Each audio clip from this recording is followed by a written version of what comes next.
नमस्कार. चला तर मग आज एका मस्त सफरीवर जाऊया.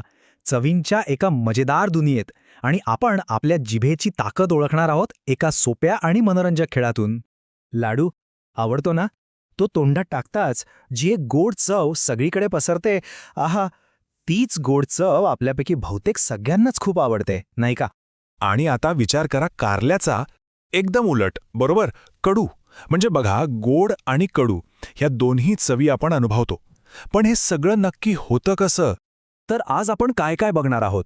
सगळ्यात आधी ह्या चवींच्या खेळाची ओळख करून घेऊया. मग बघूया की ह्यासाठी काय तयारी करावी लागेल. त्यानंतर वेगवेगळ्या वयोगटातल्या मुलांसोबत हा खेळ कसा खेळायचा हे समजून घेऊ. आणि सगळ्यात शेवटी ह्या साध्या खेळातून मुलांचा विकास कसा होतो हेही पाहू. चला तर मग सुरू करूया पहिल्या टप्प्यापासून, खेळाची ओळख. आता बघा, आपल्याला वेगवेगळ्या चवी कशामुळे कळतात, तर आपल्या जिभेमुळे. आणि हा खेळ बरोबर त्याच आपल्या चवीच्या इंद्रियाला म्हणजे आपल्या जिभेला अजून चांगल्या प्रकारे समजून घेण्यासाठी आहे. साधनेमध्ये जसं म्हटलं आहे तसं या खेळाचा उद्देश अगदी साधा सोपा आहे. मुलांना वेगवेगळे पदार्थ द्यायचे आणि त्यांना विचारायचं, याची चव कशी आहे, गोड, आंबट की तिखट? चला तर बघूया हे कसं करायचं. ओके, तर आता वळूया खेळाच्या तयारीकडे. आणि सगळ्यात भारी गोष्ट काय माहितीये का? ह्या खेळासाठी लागणारं बहुतेक सगळं सामान आपल्या स्वयंपाकघरातच मिळतं. काही वेगळं आणायची गरजच नाही. तर बघा काय काय लागेल. गोड चवीसाठी साखर, गूळ किंवा खडी साखर चालेल. आंबटसाठी लिंबाची फोड, चिंच किंवा कैरी काहीही चालेल. खारटसाठी अर्थातच मीठ. आणि कडू चवीसाठी कडुनिंबाचं पान किंवा कारल्याचा अगदी छोटा तुकडा. आणि हो, एक सगळ्यात महत्वाची गोष्ट, तिखट चवीसाठी मिरची घ्यायची, पण ती फक्त दाखवायची आहे, हा, मुलांना चव घ्यायला द्यायची नाहीये. चला आता येऊया खेळाच्या सगळ्यात महत्वाच्या भागाकडे, म्हणजे प्रत्यक्ष कृतीकडे.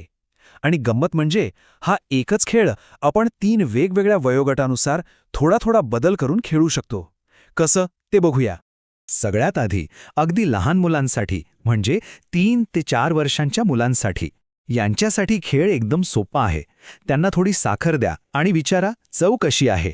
मग थोडं मीठ आणि मग लिंबाची फोड, म्हणजे गोड, खारट आणि आंबट या मुख्य चवींची त्यांना ओळख होईल. आणि हो, एक गोष्ट लक्षात ठेवा, प्रत्येक चव घेतल्यानंतर त्यांना प्यायला पाणी नक्की द्या. बरं, आता थोडा लेव्हल अप करूया. पुढच्या वयोगटासाठी म्हणजे 4 ते 5 वर्षांच्या मुलांसाठी हाच खेळ अजून इंटरेस्टिंग होतो. कारण यात आहे एक नवीन चॅलेंज. आता खरी मजा येणार आहे. या वयोगटासोबत खेळताना काय करायचं, तर एका मुलाच्या डोळ्यांवर पट्टी बांधायची. मग त्याच्या जिभेवर चिंचेसारख्या एखाद्या पदार्थाचा अगदी छोटा कण ठेवायचा. आधी त्याला चव ओळखायला सांगायचं, जसं की आंबट, आणि मग विचारायचं की हा पदार्थ कोणता असेल. बघा, यामुळे त्यांचं पूर्ण लक्ष फक्त चवीवर केंद्रित होतं. एक प्रकारे हा एक मस्त बौद्धिक व्यायामच आहे. आणि हो, याच वयात आपण मुलांना कडू चवीची ओळख करून देऊ शकतो, पण ती देताना एक गोष्ट लक्षात ठेवायची, ती पॉझिटिव्ह पद्धतीने करायची. जसं की कडुनिंबाचं पान कडू लागतं, पण ते आपल्या पोटासाठी औषधासारखं काम करतं, असं सांगितलं की मग त्यांच्या मनात कडू म्हणजे वाईट असं काहीतरी बसत नाही. आणि आता सगळ्यात मोठ्या गटासाठी, म्हणजे 5 ते 6 वर्षांच्या मुलांसाठी, यांच्यासाठी खेळात अजून एक नवीन गोष्ट येते, ती म्हणजे वर्गीकरण. म्हणजे काय, तर वेगवेगळे पदार्थ त्यांच्या चवीनुसार वेगवेगळ्या गटांमध्ये विभागणं. हे कसं करायचं, तर मुलांना साधे प्रश्न विचारायचे, जसं की चॉकलेट कोणत्या गटात जाईल, बरोबर, गोड आणि लोणचं ते आंबट आणि खारट दोन्हीकडे येऊ शकतं, आणि कारलं ते जाईल कडू गटात. अशा प्रश्नांमधून त्यांची विचार करण्याची क्षमता वाढते. एकदा का हे वर्गीकरण झालं की मग आपण मुलांशी थोड्या गप्पा मारू शकतो. त्यांना विचारायचं, आपल्याला गोड पदार्थच का जास्त आवडतात, किंवा आई बाबा कधीकधी कडू औषध प्यायला का लावतात.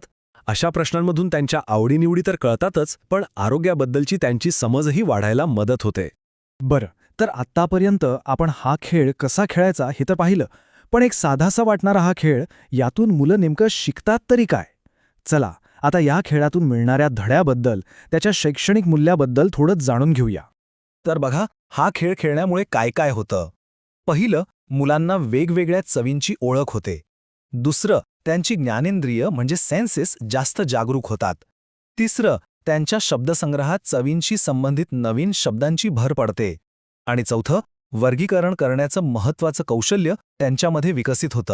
आणि ह्याच सगळ्या प्रक्रियेला म्हणतात ज्ञानेंद्रियांचा विकास. म्हणजे काय? तर प्रत्यक्ष अनुभव घेऊन शिकणं.